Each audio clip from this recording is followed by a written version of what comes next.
नमस्कार, मी अवल्या प्रवासी पुन्हा एकदा एका नवीन व्हिडिओमध्ये आपलं मनपूर्वक स्वागत करतो. मित्रांनो, एस टीचे जे काही TRP सेंटर आहेत, अर्थातच टायर रिट्रेडिंग प्लांट किंवा टायर रिट्रेडिंग प्रोसेस आपण म्हणू शकतो. त्या TRP सेंटरमध्ये बाहेरचे जे खाजगी संस्था म्हणू शकतो, खाजगी शासकीय असणाऱ्या ज्या संस्था म्हणू शकतो, त्यांचे टायर रिमोल्डिंग करण्याचं एस टीने काम घेतलं होतं. हे पाठीमागच्या एका एस टीच्या सोप्या गोष्टीमध्ये मी कव्हर केलेलं आहे. ते जर का आपण पाहिलं नसेल तर त्याची लिंक मी आय बटनवरती देईलच. तर ही जी TRPची जी प्रोसेस आहे, ही प्रोसेस एस टीमध्ये नेमकी कशी चालते, रिमोल्ड करायला आलेला हा टायर हा नेमकं कोणकोणत्या प्रोसेसमधून जातो, काय नेमकं त्याच्यामध्ये त्या स्टेप असतात, त्या स्टेप तुम्हाला सांगण्यासाठी आजची हा खास व्हिडिओ मी तयार करत आहे. त्याच्यामुळे हा जो TRPचा महत्त्वाचा विषय आहे, एस टीची जे महाराष्ट्रात 9 ठिकाणी TRPचे जे प्लॅन्ट आहेत, त्या प्लॅन्टमध्ये एक कॉमन प्रोसेस असते. ती प्रोसेस समजवण्यासाठी हा मी व्हिडिओ बनवत आहे. त्यामुळे हा व्हिडिओ शेवटपर्यंत पहा. व्हिडिओ जर का आवडला तर लाईक करा, शेअर करा. आपण चॅनलवरती जर का नवीन असाल तर सबस्क्राईब करून बेल आयकॉन दाबायला अजिबात विसरू नका. आपण पाहत आहात एस टीची सोपी गोष्ट.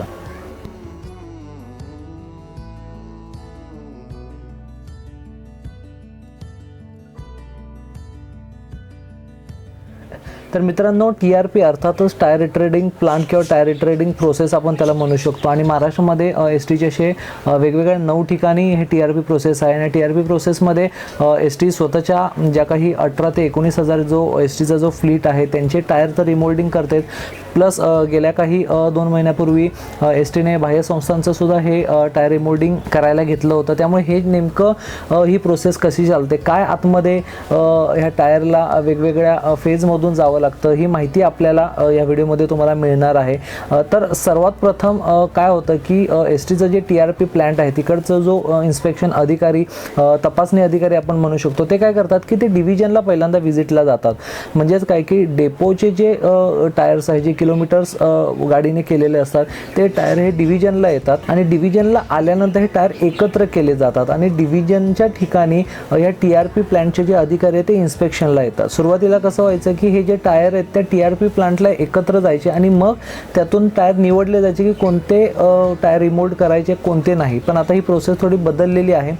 डिव्हिजनला एकत्र टायर हे केले जातात आणि तिथं मग हे तपासणी अधिकारी आल्यानंतर कोणता टायर हा रिट्रेडिंगसाठी योग्य आहे, कोणता टायर स्क्रॅप करायचा आहे, ही सर्व पाहणी तिथे केली जाते.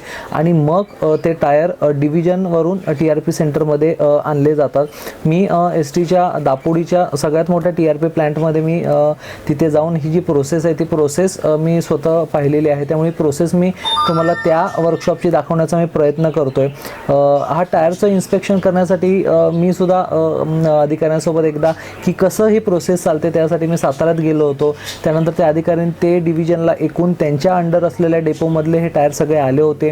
त्यातले टायर त्यांनी इन्स्पेक्ट केले, पाहिले कोणते टायर खराब आहेत ते बाजूला काढले, कोणते टायर स्क्रॅप करण्याजोगे आहेत ते बाजूला काढले, आणि जे रिमोल्ड करण्याच्या लायकीचे टायर आहेत ते टायर त्यांनी एका बाजूला काढले. आणि मग TRPला जो प्रत्येक डिव्हिजनचा वार दिलेला आहे त्या वारला हे टायर आले जातात. आपण फोटोमध्ये पाहू शकतो की ह्याच्यामध्ये हा जो टायर आहे, टायर डिव्हिजनमधून आलेले आहेत आणि डिव्हिजनमधून आल्यानंतर हे टायरचं पुन्हा एकदा इन्स्पेक्शन केलं जातं. तो टायर कोणत्या डिव्हिजनचा आहे याचं इन्स्पेक्शन केलं जातं. त्याच्यामध्ये काय काय दोष आहेत, काय काय त्रुटी आहेत, त्याचे साईड वॉल्स कसे आहेत, हे सगळं ह्याच्यामध्ये ह्या पहिल्या टप्प्यामध्ये इन्स्पेक्शन केलं जातं. त्यानंतर हे जे टायर एकदा का TRP सेंटरमध्ये आहे त्यानंतर ह्याच्या महत्त्वाच्या स्टेप्स फॉलो केल्या जातात. त्याच्यामध्ये बफरिंग असेल, टायर कट रिपेअर असेल, टायर बिल्डिंग असेल, त्यानंतर फायनल इन्स्पेक्शन असेल. ती जी नेमकी कशी प्रोसेस होते ती प्रोसेस आपण आता स्टेप बाय स्टेप पाहणार आहोत. तर या सगळ्या प्रोसेसमध्ये सगळ्यात पहिली प्रोसेस येते ती टायर बफरिंगची येते. या टायर बफरिंगमध्ये काय केलं जातं की जे जुने टायर सगळे आलेले आहेत त्यांचे जे आपण त्याला थ्रेड नक्षी म्हणू शकतो, ती नक्षी गेलेली असते. ती नक्षी पूर्ण काढण्याचं काम या प्रोसेसमध्ये, बफरिंग या प्रोसेसमध्ये केलं जातं.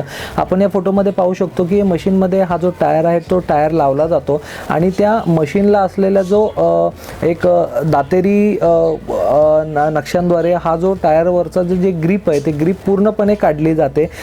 जेणेकरून काय होतं की त्याच्यावरती जेव्हा नवीन पॅच लावायचा असतो तो पॅच लावण्यासाठी आधीचा जो जे नक्षीकाम आहे ते टायरवरचं जे गुळगुळीत झालेलं आहे ते पूर्ण या बफरिंग प्रोसेसमध्ये काढलं जातं. त्यानंतरची प्रोसेस आहे कट रिपेअर.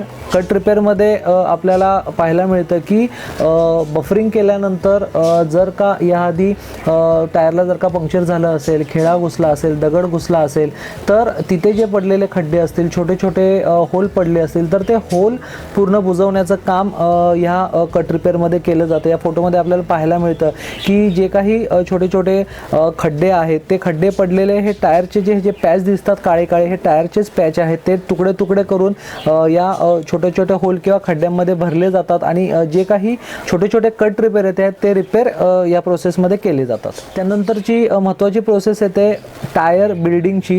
या टायर बिल्डिंगच्या प्रोसेसमध्ये अनेक प्रकारचे स्टेप्स आहेत. त्याच्यामध्ये आपण पाहतो की बफरिंग आणि कट रिपेअरमध्ये जे काही टायरचं जे टायर गुळगुळीत टायर आहे त्याच्यावरचं जे कोटिंग आहे ते सगळं काढलं जातं, ते रिपेअर केलं जातं, त्याला पॅचवर्क केलं जातं. त्यानंतर त्या पॅचवरती पूर्ण जो टायरचा जी नक्षी आहे, जी नक्षी गेलेली असते, ती नक्षीचा पॅच लावला जातो. पण तो पॅच लावण्याच्या आधी हे जे रबरासारखं सोल्युशन आहे ते सोल्युशन पहिल्यांदा लावलं जातं आणि तो जो पॅच आहे तो पॅच आणि सोल्युशन याच्यामध्ये चिटकण्यासाठी सुद्धा एक रबराची एक पातळ एक पट्टी असते, ती पट्टीसुद्धा लावण्यात येते. आपण या प्रोसेसमध्ये पाहू शकतो की सोल्युशन पहिल्यांदा लावलं गेलेलं आहे आणि ते सोल्युशन लावल्यानंतर एक बारीकशी पट्टी ती पट्टी त्या टायरच्या भोवती लावलेली, जेणेकरून तो पॅच पूर्ण चिटकेल. आणि ती पट्टी लावल्यानंतर हा टायरचा पॅच आपल्याला फोटो दिसतोय की हा टायरचा पॅच कशा प्रकारे त्या मशीनला ताणून लावला जातो आणि तो टायर एकदा तो पॅच एकदा जर का त्या टायरच्या भोवती लावला की जॉईंट करण्यासाठी एक छोटीशी रबराची पट्टी सुरुवातीच्या आणि शेवटच्या टोकाला ही लावली जाते. आणि ही जी मशीन तुम्हाला दिसते त्या मशीन ती दाब आहे तो तेवढा तो दाब त्या टायरवरती टाकून ती जी नक्षीची जी पट्टी आहे तो पॅच आहे तो पॅच एकदम घट्ट चिटकवला जातो. आता बाहेरचं आपण पाहिलं की बाहेर तो गुळगुळीत टायर तो घासून काढणार म्हणजे बफरिंग आपण म्हणू शकतो. कट रिपेअर झालं, त्यानंतर आपण पाहिलं की जो पॅच आहे, जो नक्षीचा जो भाग आहे तो पॅच लावण्यात आला. पण टायरच्या आतमध्ये सुद्धा डॅमेज झालेलं असतं, तर त्याचं सुद्धा इथंच प्री इन्स्पेक्शन आपण म्हणू शकतो इथं केलं जातं. आपण फोटोमध्ये पाहू शकतो की आतमध्ये सुद्धा जर का काही त्या टायरला पंक्चर असेल, होल असेल, काही खिळा गेला असेल, तर ही जी मशीन तुम्हाला दिसते त्या मशीनच्या साहाय्याने तो टायर त्या मशीनवरती चढवला जातो आणि त्यानंतर आतमध्ये बल्बच्या साहाय्याने बारीकीने त्या टायरचा अभ्यास केला जातो. कुठं छोटासा होल तर पडला नाही, मोठा होल तर पडला नाही. आणि त्या दृष्टिकोनातून एक जसं आपण पंक्चर किटला जसं एक छोटासा पॅच लावतो, तर त्या डॅमेज झालेला जो भाग आहे त्या भागाच्या साईजनुसार हा पॅच लावला जातो. आपण या फोटोमध्ये सुद्धा पाहू शकतो की हा जो पॅच आहे तो पॅच तो एक टायरमध्ये व्यवस्थित लावण्यात आलेला आहे. आणि त्यानंतर ही सर्व प्रोसेस झाल्यानंतर ॲक्च्युअल जी जो टायर क्युअर होतो, टायर भट्टीमध्ये जाण्याची जी प्रोसेस आहे ती प्रोसेस आपण आता पाहूया. एकदा का टायर पूर्ण तयार झाला, त्याचं जे पॅचिंग आहे ते सगळं केलं की त्यानंतर टायर हा भट्टीमध्ये टाकण्यासाठी रेडी होतो. आपल्याला फोटोमध्ये दिसत असेल की ही जी भट्टी आहे अशा मध्यवर्ती कार्यशाळा दापोडीमध्ये 2 भट्ट्या आहेत आणि त्या भट्टीमध्ये एका भट्टीत 9 टायर आणि दुसऱ्या भट्टीत 9 टायर असे एका वेळी 18 टायर या भट्टीमध्ये जाऊ शकतात. तो टायर आता त्या भट्टीच्या टाकण्याच्या आधीसुद्धा काही प्रोसिजर आहे. आपल्याला फोटोमध्ये दिसतं की तो टायर पूर्ण गरम करण्याच्या आधी आतमध्ये भट्टीत गेल्यानंतर तो टायर जेव्हा शिजतो त्याच्या आधी हे जे काम आहे हे काम महत्त्वाचं करावं लागतं. आता आपल्याला समजतं की टायरच्या वरती एक रेक्झिन टाईप कापड लावत आहेत आणि त्यानंतर आपण इथे पाहू शकतो की जो टायरचा ट्यूब असतो त्या ट्यूबमध्ये त्या टायरला टाकलं जातं, जेणेकरून त्याच्यामध्ये भट्टीत गेल्यानंतर वॉल लावून त्याच्यामध्ये प्रेशर टाकलं जातं. आपण या फोटोमध्ये पाहू शकतो की टायरचं ट्यूब लावल्यानंतर त्याला ब्रॅकेटनी हा टायर फिट केला जातो आणि टायर फिट केल्यानंतर या भट्टीच्या समोर असलेल्या ब्रॅकेटमध्ये टायर चढवले जातात, जेणेकरून बाहेरचे टायर आतमध्ये टाकायला आणि आतले टायर बाहेर काढायला सोपं जाईल. ही भट्टी आपल्याला पाहू शकते की हे जे आतमध्ये तुम्हाला जे पाईप दिसत आहेत त्या प्रेशर पाईप्स आहेत. आतमध्ये टायर गेल्यानंतर प्रत्येक टायरला हे पाईप जॉईन केले जातात आणि त्यानंतर जेवढं प्रेशर अपेक्षित आहे ते प्रेशर त्या टायरमध्ये गरम, थोडक्यात ते प्रेशर म्हणजे गरम हवा होते. त्याच्यामुळे काय होतं की ते जे लावलेले रबराचं मटेरियल आहे, जो टायरचा जो पॅच आहे ते सगळं एकजीव होऊन तो जो पॅच आहे तो व्यवस्थित चिटकला जातो. आता पण आपण या फोटोमध्ये सुद्धा पाहू शकतो की ह्या ज्या रिंग्स आहेत त्या रिंग्स त्या टायरला अटॅच केल्या जातात आणि मग त्या भट्टीमध्ये टाकलं जातं. आपण इथे पाहू शकतो की या टायरच्या भट्टीसमोर लावण्यात आलेली ही जी मशीन आहे ती टायर आतमध्ये टाकण्यासाठी आणि बाहेर आणण्यासाठी ही सगळ्यात सोयीस्कर असं तयार करण्यात आलेलं आहे. आता इथं पाहू शकतो की ऑलरेडी भट्टीमध्ये जे टायर आहे ते टायर क्युअर झालेले आहे. ते टायर आता एका बाजूने बाहेर काढणार आहेत आणि दुसऱ्या बाजूनी ते टायर जे टाकायचे आहेत भट्टीमध्ये ते एका बाजूनी टाकण्याची जी प्रोसेस आहे ती प्रोसेस ते करत आहेत.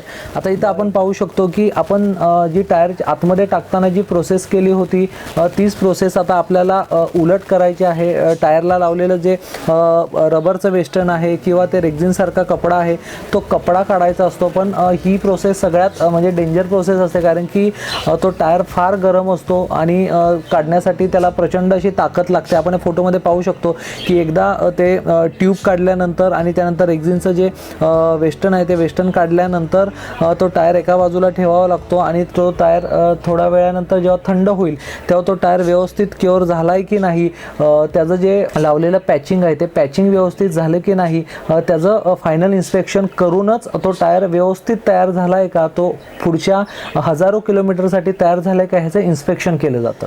पुढची प्रोसेस आहे इन्स्पेक्शन. आपण या फोटोमध्ये पाहू शकतो की एकदा का टायर तयार झाला की त्याचं इन्स्पेक्शन हे कशा प्रकारे केलं जातं.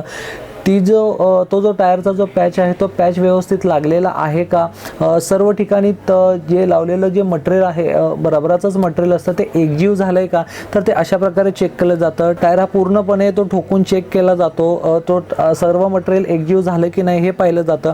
आतमध्ये जे काही पॅचवर्क केलेलं आहे ते पॅचवर्क व्यवस्थित झालेलं आहे की नाही ते चेक केलं जातं. आणि त्यानंतर या फोटोमध्ये जे हातामध्ये जे यंत्र दिसतंय ते यंत्र त्या टायरचं जे हार्डनेस आहे त्या हार्डनेस चेक करण्याचं यंत्र आहे. ते जर का अपेक्षित हार्डनेस जर का मिळालं तर तो टायर व्यवस्थित झाला असं आपण समजू शकतो.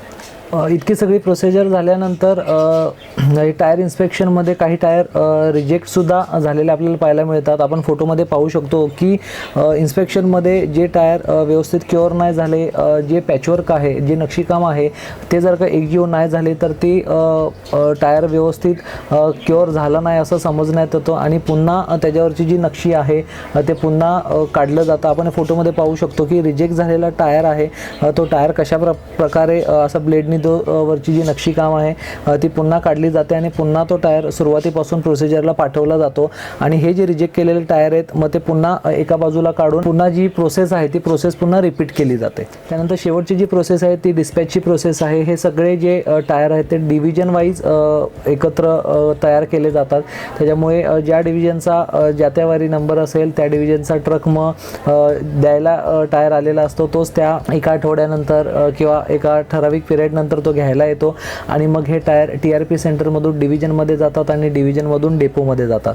मग अशा प्रकारे ही जी सिस्टीम आहे ती सिस्टीम तयार केलेली आहे. त्या एवढ्या चांगल्या फेजमधून हा टायर हा तयार होतो आणि हा व्हिडिओ तयार करण्याचा उद्देशच तो आहे की STने याआधी स्वतःसाठी फक्त हे जे TRPचे प्लॅन्ट ओपन होते पण आता व्यावसायिक दृष्टिकोन ठेवल्यामुळे हे जे प्लॅन्ट आहेत हे बाह्य संस्थांसाठी सुद्धा चालू केलेले आहे. त्यामुळे ही जी प्रोसेस आहे ती प्रोसेस किती चांगली आहे, किती सुरक्षित आहे, सेफ आहे आणि किती चांगली आहे हे तयार करण्यासाठी हा मी व्हिडिओ तयार केला होता. जनरली आपल्या STचा जो टायर आहे हा 3 वेळा मॅक्झिमम रिपेअर केला जातो. बेसिकली एक रफली जर का सांगितलं तर पहिला रिमोल्डिंगसाठी आपण 65,000वरती करतो, नंतर अप्रॉक्स 45 ते 48 मध्ये करतो आणि नंतर 36 ते 38 हजारावरती हा टायर रिमोल्ड आपण स्वतः ST करत असते. त्यानंतर हा जो रिमोल्डिंगचा टायर आहे तो कंपल्सरी आपण पाठच्या चाकासाठी आपण वापरतो, पुढच्या चाकासाठी वापरत नाही असं हे STने सुरक्षिततेचे नियम घालून दिलेले आहेत. शिवाय जर का टायरचा जो वॉल आहे ज्याला आपण साईडचा भाग आपण म्हणू शकतो त्याला जर का कुठे तडा गेला असेल, क्रॅक गेला असेल तर तो टायर आपण कम्प्लिटली स्क्रॅप करतो. ही जी रिट्रेडिंगची प्रोसेस आहे ती फक्त जो जमिनीला भाग टायरचा लागतो त्याच गोष्टीसाठी आहे. तिथंच फक्त पॅचवर्क होतं. जर का वॉलला जर का डॅमेज झालं असेल तर तो टायर आपण कम्प्लिटली स्क्रॅप करतो. तर मित्रांनो हा जो TRPचा जो एपिसोड आहे तो एपिसोड खूप दिवसापासून बनवा अशी माझी इच्छा होती आणि आज मी तो तुमच्यासमोर मी सादर केलेला आहे. तर एकंदरीत ही TRPची प्रोसेस आहे ती प्रोसेस तुम्हाला कशी वाटली जरूर कळवा.